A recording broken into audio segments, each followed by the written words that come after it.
son un actor muy relevante en la conformación de la opinión pública. Ellos marcan agenda y ellos proponen determinados enfoques sobre los asuntos públicos que van a influir en cómo la sociedad piensa acerca de las distintas cosas. Monitoreamos los 6 medios de prensa escrita nacional en esos periodos en base a dos grandes criterios. Uno, la relevancia, que tiene que ver con qué lugar dedicaron los diarios a este tipo de temática, cuántas páginas, en qué secciones, si estaba en tapa, si era destacado, porque eso nos va a indicar la relevancia, el lugar que el medio le va a dar a ese asunto. Y por otro lado, el encuadre, quiere decir el enfoque. Y el enfoque tiene que ver con esa operación de selección que los medios de comunicación hacen en relación a infinidad de hechos que hay en la realidad. Bueno, eligen uno para contarlo. Y todo encuadre lo que propone es una definición de un problema, una asignación de responsabilidad, una valoración moral y una solución a eso que ellos plantean como problema.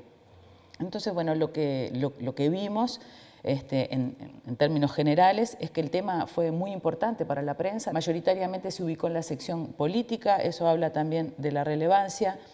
Mayoritariamente fueron textos de tipo informativo. Sin embargo, fue un tema muy editorializado. Hubieron muchas editoriales y muchas columnas de opinión. Y bueno, y eso es una señal importante. Quiere decir que para los medios de comunicación este fue un tema en el que tuvieron que posicionarse, ¿no?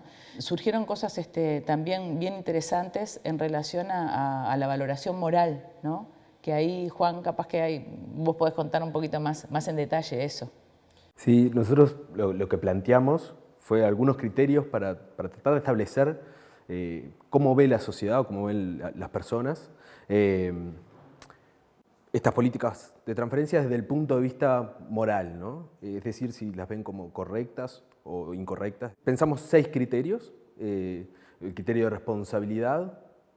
Lo que dice el criterio de responsabilidad es que nosotros estamos más afines a otorgar estas transferencias si las personas no son responsables de la situación en la que se encuentran. Y después seguimos con algunos otros criterios. El de necesidad, estamos más afines cuando las personas tienen necesidades a transferirles recursos. El criterio de reciprocidad, que lo que quiere decir ese criterio es que nosotros estamos más afines a transferir recursos en la medida de que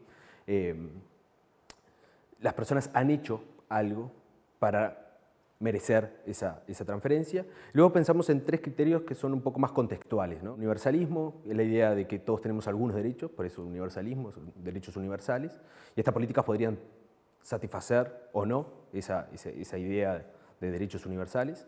Después teníamos un criterio de inversión social, en qué medida estas políticas van a generar buenos resultados. Lo importante acá es como la inversión, ¿no? El hecho de centrarse en que va a tener unas consecuencias positivas. Y por último, el costo de implementación. Ahí la discusión es si este gasto, comillas, esta inversión, podríamos verlo desde el otro lado, es más redituable o menos redituable que otras, ¿no? El corpus de las 217 notas, dentro de las que hacían evaluación moral, el 46% aproximadamente tenía una visión favorable. El encuadre era favorable. El 20% de las notas tenía una visión desfavorable. Esto puede llegar a generar una cierta impresión de que la cobertura en general fue positiva desde el punto de vista moral, y es interesante reflexionar, creo, acerca de qué papel juegan estas editoriales y notas de opinión. Claro, sí, justamente porque las editoriales es la voz del periódico, ¿no? Es la voz institucional del medio, es el espacio que los medios tienen para tomar posición. Entonces, es una voz jerarquizada. Por eso, interesante lo que surge, que si bien en términos generales uno podría decir que el enfoque es favorable, desde la posición más jerarquizada, la voz que suena más fuerte, digamos, que es el editorial o la columna de opinión, que es el medio, es el espacio que representa de manera explícita determinados intereses, la posición es desfavorable, ¿no?